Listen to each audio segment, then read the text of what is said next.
Missouri executed death row inmate David Hosier by lethal injection on Tuesday, making his the second execution in the state this year and the seventh in the nation.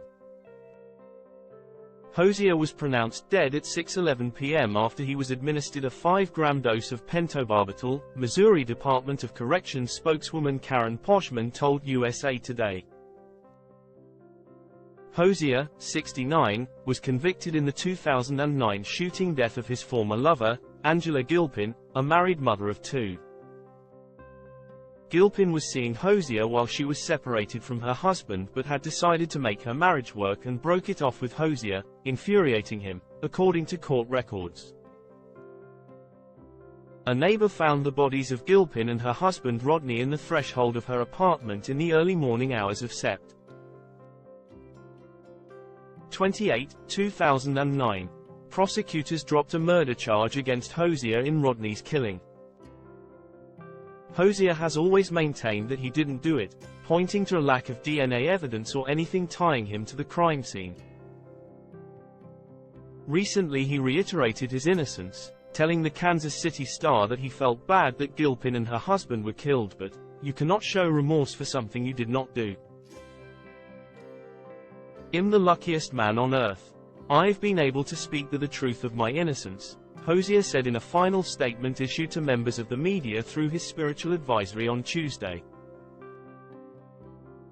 "I've been able to reminisce with family and friends new and old. I've been able to learn to be the fullest version of me." He ended the statement by saying, "I leave you all with love. Now, I get to go to heaven. Don't cry for me, just join me when your time comes." David Hosier's last meal, last appeal. Hosier ate his last meal at 11 a.m. It consisted of steak, a baked potato, Texas toast, apple pie, milk and orange juice. Jeremy Weiss, Hosier's attorney and a witness to the execution, told USA Today that Hosier's eyes were closed as he was put to death, with the last movement he saw from Hosier happening at roughly 6:01 p.m. Hosier's spiritual advisor, the Reverend Jeff Hood, was in the death chamber and had his hand on Hosier's shoulder during the execution. Hosier's last name was mispronounced when death was declared, Weiss said, calling it irritating and disrespectful. "I feel just profound sadness about the whole process," Weiss told USA Today after the execution. "I'm confident we did all that we could for David, but that doesn't make me feel any better, because we ultimately didn't get relief." Republican Missouri Governor Michael Parson turned down Hosier's request for clemency on Monday, his 11th such denial since taking office in 2018. In his most recent denial, Parson says that Hosier displays no remorse for his senseless violence. "I cannot imagine the pain experienced by Angela's and Rodney's loved ones but hope that carrying out Hosier's sentence according to the court's order brings closure," he said in a statement. Anti-death penalty activists gathered at Parson's office hours ahead of the execution and presented new signatures on a petition for clemency to the governor's office. In his refusal to offer the mercy and compassion that his faith dictates, he has continuously shown the citizens of this state that he is as apathetic and horrendous as he claims of the acts committed by people on death row. Michelle Smith, co-director of Missourians to Abolish the Death Penalty, said in a statement to USA Today. Hosier recently told the Kansas City Star that he may have supported the death penalty following his father's death, but he no longer does so after having gone through the system.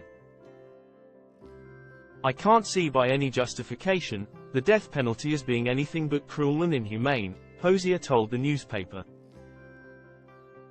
"The state says it's illegal for us to kill somebody, but they can sanction a murder and it's a-okay, no big deal."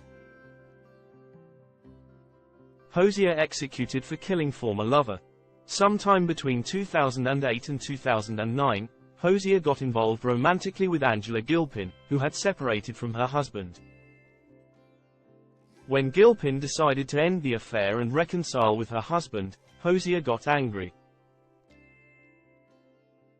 2 weeks before she was killed, Gilpin applied for a restraining order against Hosier and was looking to move apartments, writing to her landlord that she could no longer live next to Hosier. "He scares me. I don't know he will do next," she wrote, according to court records. The day before the killings, Hosier left a voicemail for a friend saying that he was going to finish it and called another friend to say that he was going to eliminate his problems, court records show. The next morning, a neighbor found Gilpin's and her husband Rodney's bodies at the threshold of their Jefferson City apartment. They had been shot to death.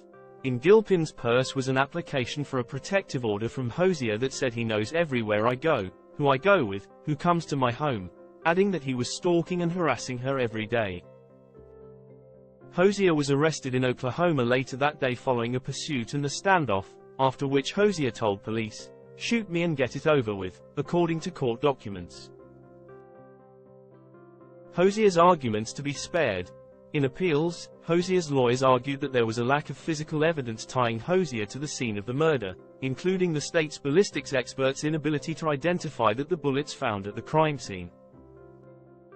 They also argued that he had ineffective attorneys during trial, saying that among other failings, they failed to present a witness who could have told jurors about a stroke Hosier had in 2007 that caused brain damage.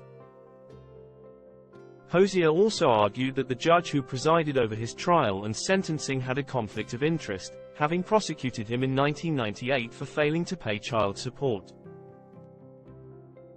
The Federal Public Defender's Office produced a 19-page clemency petition and video for Hosier in a final attempt to spare him from the lethal injection. The petition and video pointed to the death of Hosier's father as a source of unresolved trauma that created a downward spiral in his life starting when he was 16. When is the next scheduled execution? The next execution in the United States is scheduled for June 26 in Texas. The state is set to execute Ramiro Felix Gonzalez for the murder of 18-year-old Bridget Townsend in 2001. The state of Missouri is scheduled to execute Marcellus Khalifa Williams on Sept. 24. Williams was convicted in 1998 of the murder of social worker Lisha Gale, Missouri Gov. Eric Greiton stayed Williams' execution twice when DNA evidence showed that Williams was not the person who held the knife during the stabbing. To date, no court has ever reviewed the DNA evidence proving Mr. Williams was not the individual who wielded the murder weapon and committed this crime. Tricia Bushnell, the executive director of the Midwest Innocence Project, told the Kansas City Star when the date was set in June.